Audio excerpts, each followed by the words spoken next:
Welcome back, folks. This is teaching number 8 of a series of 8 for the month of November 2016, ICT Mentorship. We're going to be talking about false tops and bottom patterns as it relates to classical head and shoulders. Now, head and shoulders pattern is typically seen with a price high that trades in a small little retracement, then it creates a higher high, and then it retraces back lower, and then it creates another lower price peak or short-term high, and then connecting those 3 successive peaks in price, we classically refer to that as the neckline. And classical support resistance ideas are seen here where if that neckline is broken, many times you'll see it retrace or pull back up to that neckline and then sell off again. In the form of selecting targets, you can measure the range from the neckline up to the head or the highest peak and subtract that range from the neckline once price breaks below it, and that'll give you a reasonable price objective. Now, the problem with this pattern, okay, it's because it's taught in all of our retail books and such. Every trader out there, when they first get into their charts, they're always looking for these types of patterns. But generally, price will form these genuinely at intermediate or long-term highs only. And due to the low understanding of most retail traders, they tend to seek these classic topping patterns on lower time frames, and many times at a significant low in price, but they marry the pattern. The opposite is referred to as an inverted head and shoulders pattern, and this is a false bottom pattern we're going to be teaching in here. So we're not really teaching these classical patterns. They can be found on the internet. I'm not going to teach that. But what I'm actually going to tell you is how you can capitalize on these patterns when they appear in charts and our higher time frame premise indicates the opposite direction is unfolding. But an inverted head and shoulders pattern is typically seen with a short-term low that's met with a lower low, then it makes a higher short-term low, and you connect the highs that form around those 3 successive lower lows, and we refer to that as the neckline. Eventually, should price trade above that neckline, classically you would expect a pullback in price or retracement back down to the neckline, and then an advancement up to the target. And the range from the neckline down to the lowest low of those 3 lows added to the neckline once the price breaks through it, that would give you a reasonable upside objective. Now again, much in the same way, generally price will form these genuinely at intermediate or long-term lows. And again, much like we said with the regular classical head and shoulders pattern, due to the low understanding of most retail traders, they go into the lower time frames and they start looking for this classic bottom pattern on lower time frame charts, and many times at a significant high in price. But much like you probably have done when you first started as a trader, you get these textbooks and you get these ideas and you go in, you force the understanding of what you learned out of the books into the charts. So therefore, you learned about a head and shoulders pattern, so therefore there must be a head and shoulders pattern right now, so let's go in there and trade it. And unfortunately, it doesn't always equate to profitability. When I first started as a futures trader, this was one of the patterns that were really promoted hard because it's the idea that you want to catch a high and you want to catch a bottom. And picking tops and bottoms is one of the worst games to play, especially as a new trader, because number one, even seasoned pros don't do that. Okay, we don't pick tops and bottoms. We can trade with rather impressive accuracy and catching significant intermediate term lows and short term lows and highs, but as it relates to long term tops and bottoms, I try to avoid that, and I actually promote the idea of doing the same thing in your own trading. Try not to do that. But one of the coolest things I've learned by going through institutional order flow studies and watching how interbank pricing is delivered, it allows me to go in and actually see these patterns when they form in price charts.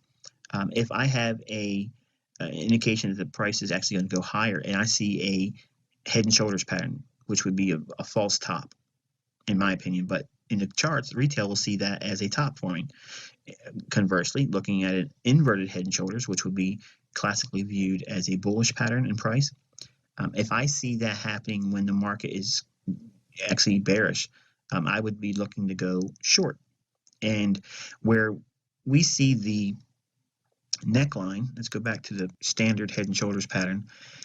When you look at the neckline, what I see there is an opportunity to be long once the neckline is broken on the downside, especially if we are in a institutionally framed bullish environment. That means if we're in a long-term or intermediate-term low and it forms a successive 3 peaks in price moving higher, which would be classically viewed as a head and shoulders pattern, pure chartists would see that as a bearish indication, especially newbie traders or less informed traders.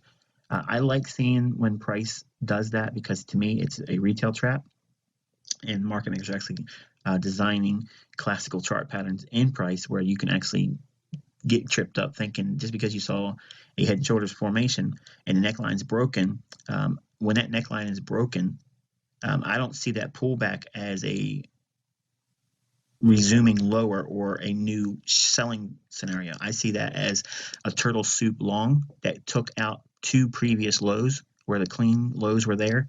I look at that as a buying opportunity. So I'll buy the sell stops below those equal lows or where the neckline is, and then I'll look for the head or the highest peak to be violated, and I'll try to pair up my long exits with the buy stops above the highest high in this pattern. And that would be my first objective. The inverted head and shoulders, I would do the opposite. If I'm looking for price action to be bearish, as a higher time frame would indicate, and I see a low with a lower low and a higher low, which would be deemed as a inverted head and shoulders, I don't see that as a bullish breakout above the neckline. I'm actually looking at that as a run on buy stops. And I'm going to look to go short there and not expect to see price go higher, but in fact, blow out those equal highs and then make a run for the sell stops below what would be deemed as the head on this pattern, or would be the lowest low in most recent price action. You can actually take your first profit at the right shoulder on both these patterns, respectively. But let's take a look at a couple of chart examples, and you can see what this pattern looks like in price. Okay, folks, we're looking at a daily chart of the British Pound USD, or cable. And I want you to take a look at this down candle right before the up move. We've consolidated for a while. Price came down and hit that same order block right here. Okay, it closed in the fair value gap between the high to the midway point of the candle, and look at this candle right next to it. Price came down and respected that range. Okay, right in here, didn't go any farther than that. And then on this day here, it's August 10th, we traded through the down candle, making this a bullish order block right in here. So from this candle's high down to its opening, it becomes sensitive to be a buyer.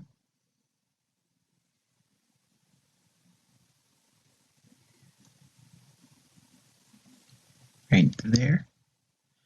And the high comes in at 155.46.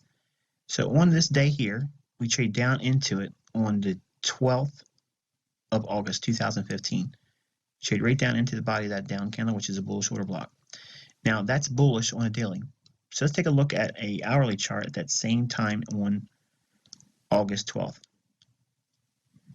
So here we have the market making a high, a higher high, and a lower high, and we have 2 equal lows in here. So we have what? We have a head and shoulders pattern. Retail traders are going to see that as a selling scenario.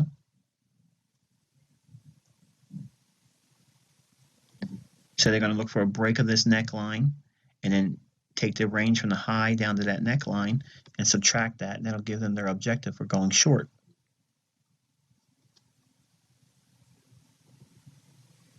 Okay, so we have that range here, and we can duplicate that and give ourselves our downside objective for the retail-minded crowd.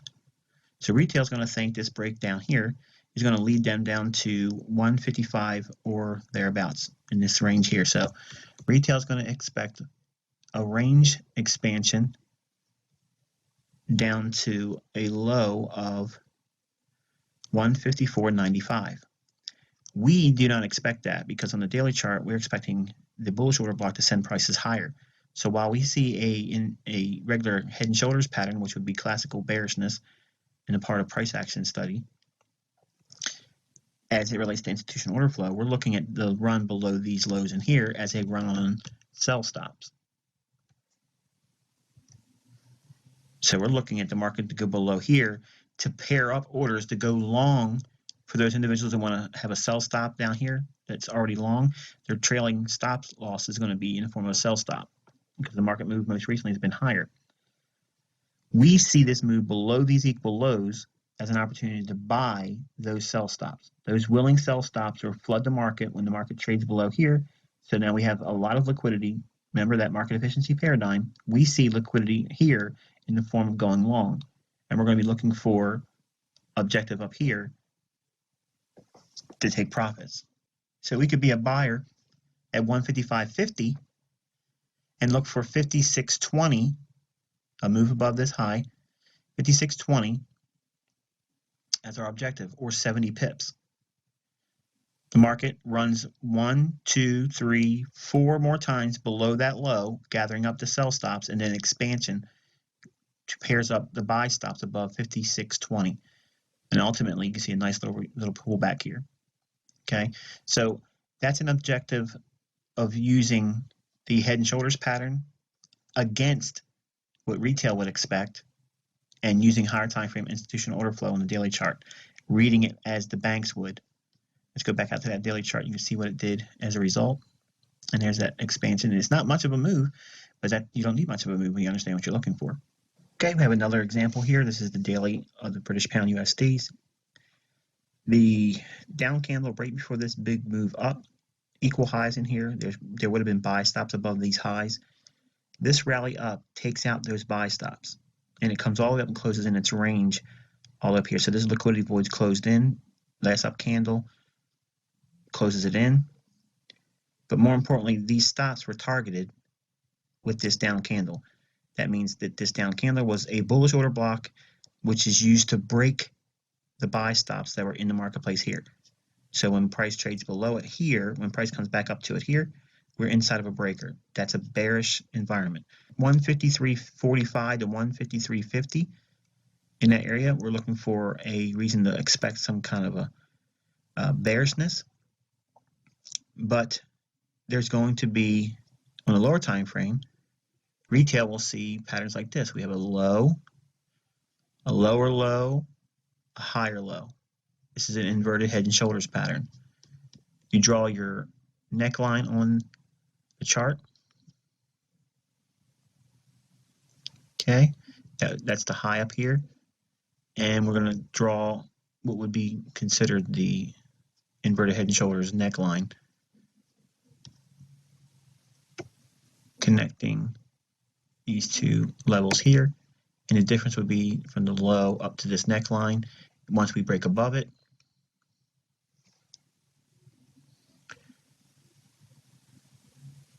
price trades above it here. Neckline's broken. The stops below here would be targeted. So selling up here on a break above the neckline, not looking at that as bullishness in return for higher prices, but looking for it to sell off, getting above there. So we would look for that run to sell into the buy stops above this high here and above this high here. That's why we would expect to see some bearishness here. And then we would wait for a run below these lows here. It does give a lot more than that here, but nonetheless, it's not a bad little trade. 10, 20, 30, 40, 50, 60, 70, 80 pips or more running them low over here. Let's go back out to the daily. Okay, we're going to look up at this high up here. Price trades up into it here. We're going to use the low of the last up candle right here, and the body of the candle. You can see that it trades up into that as well. And we're going to look up at the 18th on October. Okay, so we have, here's the 15th creating a head and shoulders inverted, so that would be viewed as bullishness. So if we get above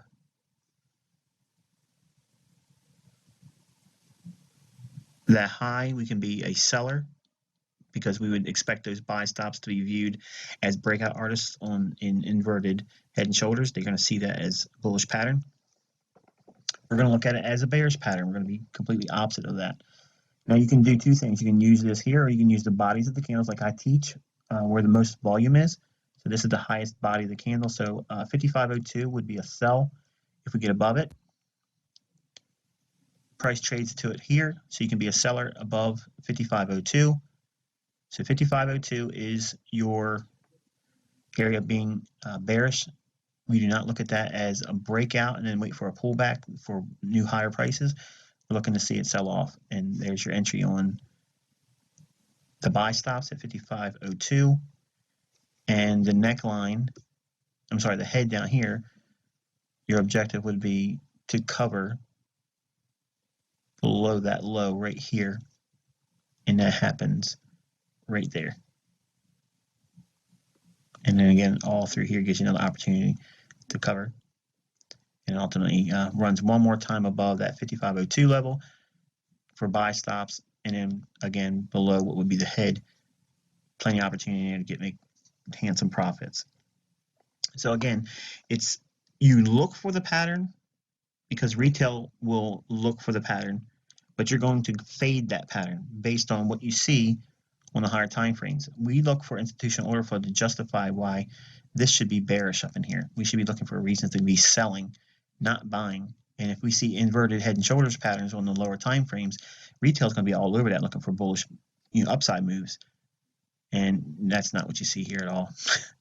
So hopefully you found this one insightful as well. We're going to be attacking a lot of the retail-minded classical chart patterns throughout this ICT mentorship. So this is just the beginning of 2 that will fall victim to institutional order flow. Until next time, wish you good luck and good trading.